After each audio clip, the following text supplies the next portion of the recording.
Welcome back. This is part 3 of my plow tour, and I'm sure I'm gonna have some other tillage tools in here, some discs and stuff to wrap it out with. This is one of my 548 plows. This one was sold from our dealership. A family friend owned it, and I picked it up at auction. I haven't actually plowed with this one yet. Needs a little bit of work, and I just haven't gotten around to it yet. And you might be wondering, what's that back there?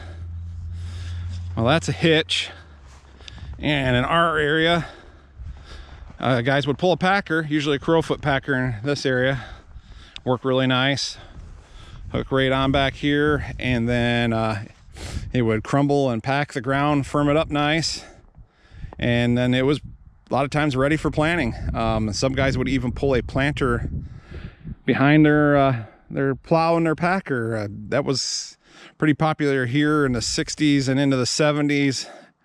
Then as plows and planters got bigger, the fell out of favor just because there was faster ways of doing it, with plowing with bigger plows and tractors, and pulling all that behind one tractor was getting to be quite the challenge. These 548s were a very popular plow in our area.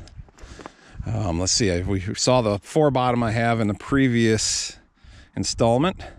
This is a 5 bottom. I've got another 5 bottom as well. Here's my 6 bottom 548. This was close enough. Just hooked onto a tractor and brought it home. Someone's got a lot of good iron on it. No coulters, but most of the time we can get away with them for what we're doing. We can get away without them. This one is in the furrow. Category 2 hitch. An in-furrow semi-mounted 6 bottom will generally pull easier than a on the land 6 bottom. Generally you need about 6 bottoms to get on the land. That's because you need to keep your center of draft. The plow is a balancing act. It's no different than a disc or some other thing. Guys think you can just move this hitch around willy-nilly to match up with your tractor. Really, you need to move your tractor to match the plow, because the center line of pull on a moldboard is not right in the middle. It's actually a little closer to the land side. And so if you change where this hitch is at, you're changing where the center of draw is. Be no different than taking that drag over there and moving the hitch off to the side and expecting it to pull straight, even though the rest of everything else is the same. So best way to adjust a plow is get the operator's manual. They tell you. It depends on what size your bottoms are, how many bottoms you have. Tells you where, how far out your wheels need to be, where to set everything so that it pulls. And generally you can move this bar around some to adjust to your tractor, and it'll still pull all right. But if the easiest pulling plow is going to be adjusted by the book, and then you adjust your tractor if you have to move your wheels in or out to get everything to line up, or your wheel is in a furrow and everything else lines up with your arms and everything, that's when your plow is going to pull the easiest. A lot of guys think, well, I get up on the land, I don't have to mess with that. And it's true, but when you're, other than leaning over, when you're in a furrow, it's kind of autopilot. The wheels are there, you just the tractor almost steers itself. If it keeps following along, you make minor corrections and try to keep it straight. On the land, boy, you got to keep an eye on things, because it's easy to wander around. So for simplicity, plow in the furrow. General rule, you need at least 6 to get up on the land. Depends on the width of the bottoms and all that stuff. This is my 448 plow. This is a 6 bottom, and it is on land. And it's also starts with a 4, which means it's hooked to the drawbar. It's a pull type. I picked this up at a fellow collector's auction. He was thinning out his collection. And I, once again, have been wanting a pull type for some of the bigger tractors. Cushion trip bottoms. Automatic reset would be nice, but this came out of Indiana, and they just don't have the issue with stones that we have. So cushion trip was good enough for them down there.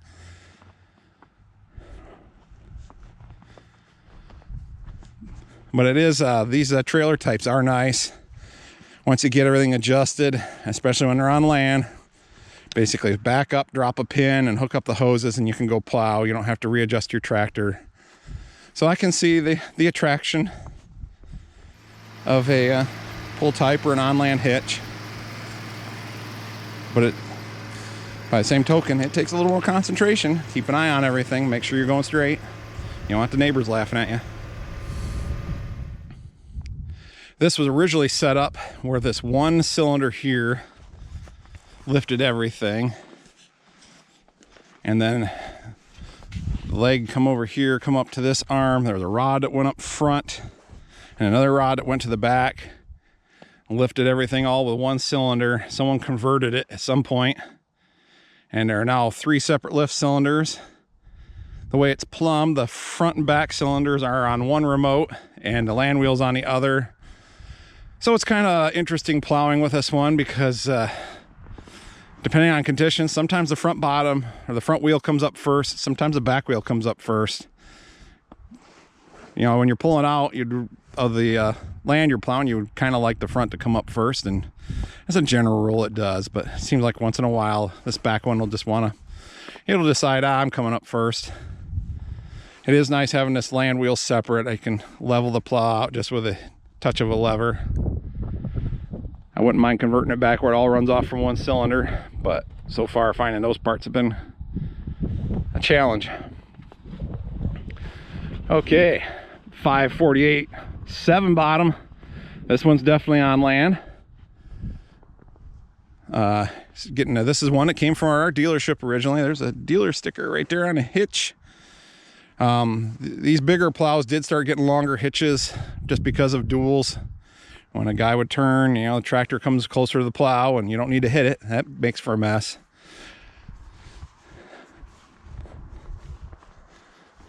This is actually a 6 bottom with a 7th one added. I've pulled this with a 2255, my 2155. I had it hooked onto the 2050, but I don't think I ever put it in the ground. That might be a little much for that one.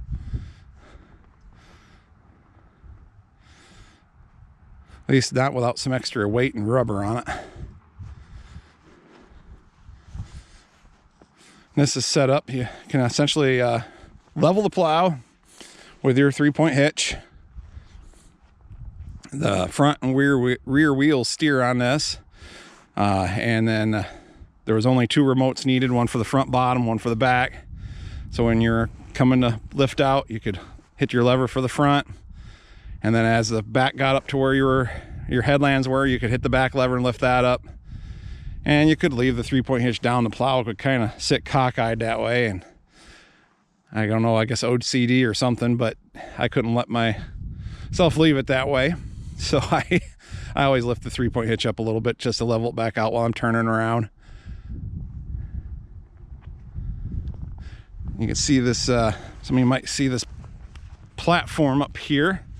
This plow was set up to knife in or bury anhydrous ammonia at the same time.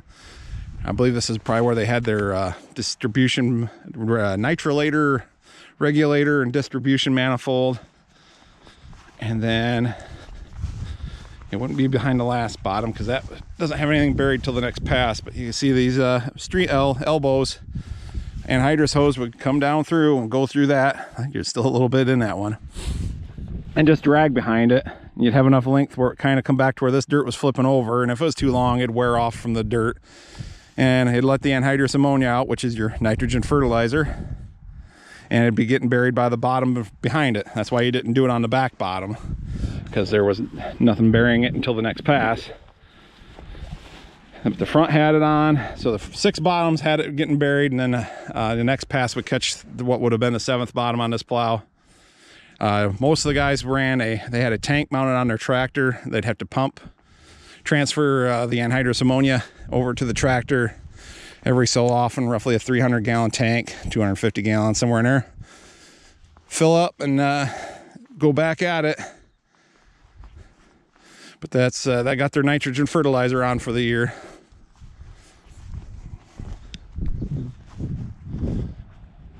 Another one of my friend Alan's recent finds that he got at an auction. This is a 546. Pretty nice plow.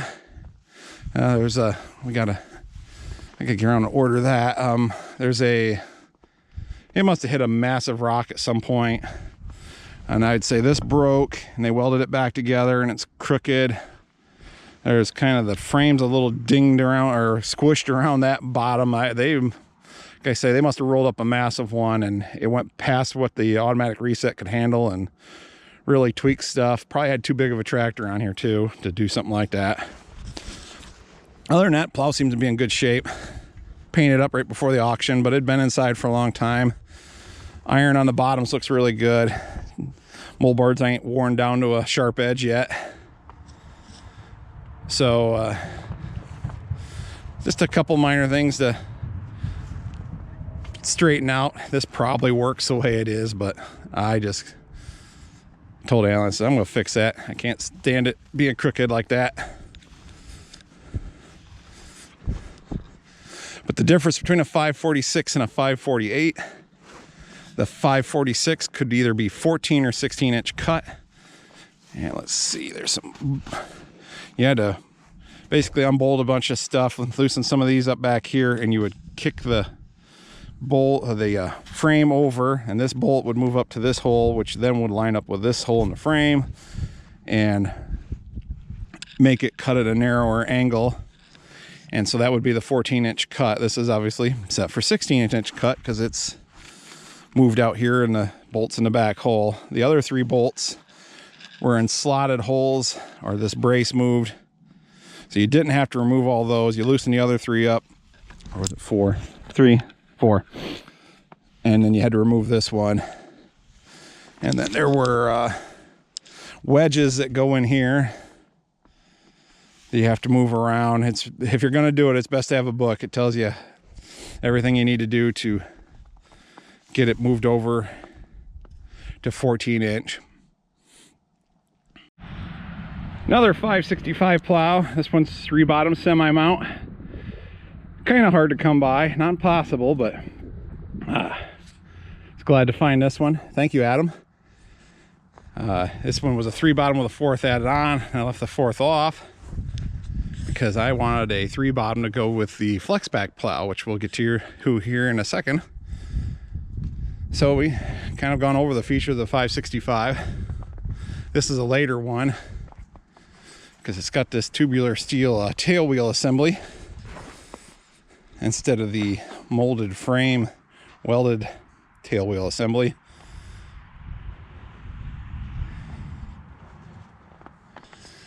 Here's my 548 5-bottom. This is my first plow that I personally bought. Really good shape. Does a nice job. You can see this is a later one because instead of a turnbuckle bolt screw thing, it has square tubular steel running from the main backbone up to the hitch. And then the backbone is the tubular steel instead of the 2-piece welded C-channel to make a square back. So this is the tail end of the green plows. This particular 548. And it is hooked to my 460, which is the flex back plow. You've seen it in a couple of videos. Hopefully they're on here if you want to go look for them. And this was essentially the pull type version of a 565, which was called the 450. But then to make it bigger, they come out with this 460, and it has the hitch in the back here. It's a category 2 hitch that pretty much any category 2 plow can hook to. There's ways of adjusting it and leveling it out, which proved to be a challenge with this 548 because it's engineered to have some of the angle of the offset that it would have normally built in. Essentially, this plow works best with a 565 because the hitch is set up for that. I can adjust it out, but when it's up in the air, the 548 kind of leans to the left. When it gets down on the ground, it levels back out. So the things they did to beef it up: dual tail wheels, carry extra weight. The land wheel is moved towards the back. It was farther forward on the 450. And Ran lines back. Here's the hydraulic hookup for the rear plow, which currently ain't hooked up, but this front section was offered in a 4 or 5 bottom version, so you couldn't go bigger in the back than you could in the front. So if you had 4 from the front, you can only go up to 8. And if you had 5 in the front, you could go 5 in the back, so it'd go up to 10 like it's set up right now. And that's why I wanted the 3 bottom, so I could go as small as 8, so some of the Olivers could pull it. And there's videos of that. I've had it 8, 9, and 10. When I first plowed with it, I didn't have this 3 bottom yet. The smallest plow I had that was going to work was a 4 bottom. I put that on, and amazingly enough, Herman pulled it. It was not adjusted perfectly. I didn't even take wrenches with me because I thought the thing would stop him dead in his tracks, and it actually did better than I thought it would. Plow was in really good shape. It came out of South Dakota, and about the only thing I had to do was put tires on the front and tail wheel there. The land wheel was good enough. The iron was all good. Didn't have to replace any iron. Repacked the bearings and had to readjust the hitch. It was set up to pull. You can still kind of see where it was here. I think it was sold, and whoever plowed with it probably never hooked a plow on the back, because the hitch points on the back showed just no wear. There was paint down in them. I think someone couldn't sell it as a flex back, and so they sold it as a 5 bottom, and the rest of it just was back there for the ride. And the idea was, the biggest thing was uneven terrain. If this was all one beam, when you go over a hill, the plow, like the middle of the beam is, or the middle of the plow is going to try to cut through the hill as the front goes down, but the back is on the other side of the hill and the middle is at the top. The middle just tries to slice through, and the opposite happens in the low areas. This is up higher, the tail wheel's up higher, and if the middle is in the low spot and it's all one solid beam front to back, the middle part is not going to be plowing deep. This lets it flex in the middle, so the front part can follow the contour of ground it's on, the back part can follow the contour it's on, and do a better job of plowing. And then it would turn a little better on the headlands because it pivots here at the rear hitch, and so this back plow can come around a little as it comes around. So kind of a neat idea, very adaptable. I've seen other large plows that have flexible frames, but I can't say I've ever seen one where it just incorporates a smaller semi-mount plow on the rear. So if anybody knows of something with a setup kind of like this, I'd love to hear about it. If you know of another Oliver flex back plow, I'd love to hear about that too. So don't be afraid to put something down in the comments. When the white name was adopted on the farm equipment, the Oliver name was dropped. The paint was switched from green to red. This was our farm. We had an Oliver plow prior to this. That's a 588.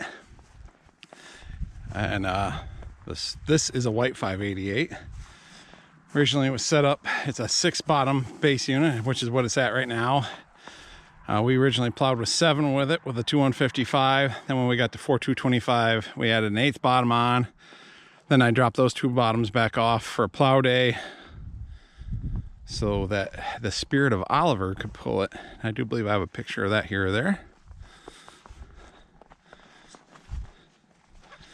I'd like to put the other 2 bottoms back on, try it out with a 4225.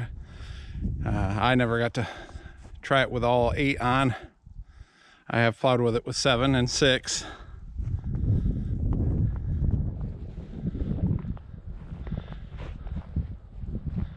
One of the best plows out there, lots of clearance for trash. This was available as a Ford and as a case. This is a blast plow we ever sold new. This is a white 549, basically an updated version of the 548. Frame was simplified. I think there's a little more clearance. This one is a 5 bottom with a 6 added on. We picked this up when White was getting out of the plow business. They had a dealer only inventory reduction auction at their Coldwater, Ohio facility to get rid of some of the extra stuff, and one of them was a 5 bottom plow that was in the crate, needed to be assembled. We bought it. I put it together myself. First and only plow that I'd ever put together new, and sold it to the neighbors. And they used it up until their auction about 10 years ago, and that's when I bought it. And here a couple years ago when I had a plow day, I did some work on it to get it back into better shape. Still got a few odds and ends that could be done to make it better, but it does a decent job of plowing now. But being the last plow we ever sold from our dealership, one I put together myself, it's just something I had to have.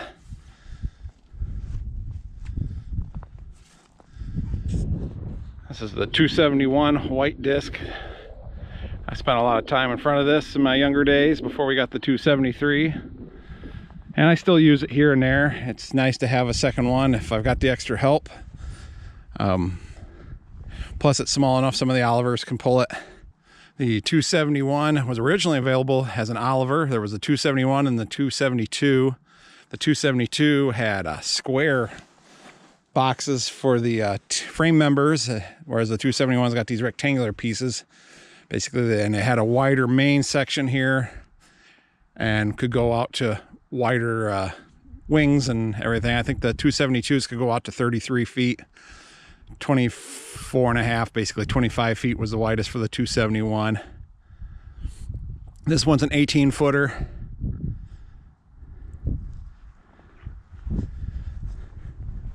And behind it's a Brillion Crowfoot X-Fold packer, which is just, I think that's just a little over 18. Well, it's pretty close to the same width as the disc. They do a good, nice job together. Breaking up clumps, firming up seed bed, knocking rocks back in the ground. I now no-till my corn and only do minimum till for my beans. Crazy for a guy that owns so many plows. But we used to chisel plow. We would knife in anhydrous ammonia with it. Some of the brackets and stuff are still on there. Even the brackets for the hitch are on there. I still got the hitch, but you have to take the hitch off to put these deep till shanks on. It's probably the main reason I've kept this chisel plow. Those deep till shanks, I'll go through and all the headlands can get packed down. And as you can see from all the tree roots hanging down there, I'll go around the edge of the fields because tree roots work their way into the field and use up moisture and nutrients that the crops could use.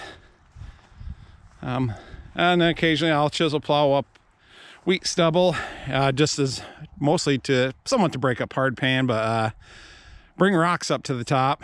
Gives me a chance to get some rocks picked in this late summer when things aren't quite as busy, but the weather's nice. We sold Glencoe, and Glencoe eventually became part of the Agco family. A lot of the stuff we sold eventually became part of the Agco family. Brillion cultimulcher. What is this, about 15 feet? I think it is. Picked this up at an auction. It's not one we sold, although we were a Brillion dealer. Handy tool for leveling seed beds and stuff. That's about all I use it for putting in a hay seeding. Picked it up cheap.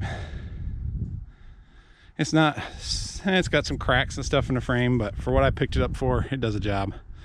Brillion drag. Don't use this much anymore, but it is, if I get the ground worked up after wheat, I'll use this to help work rocks up and get more rocks picked. But we bought this new. We were from ourselves. We were a Brillion dealer. A couple Oliver discs. This one is a 251. This one belongs to Alan. I don't remember where he got it, but this one was this was what was behind Herman when he got stuck. It's about a 12-foot disc. Just barely covers his tracks. Another one of Alan's discs.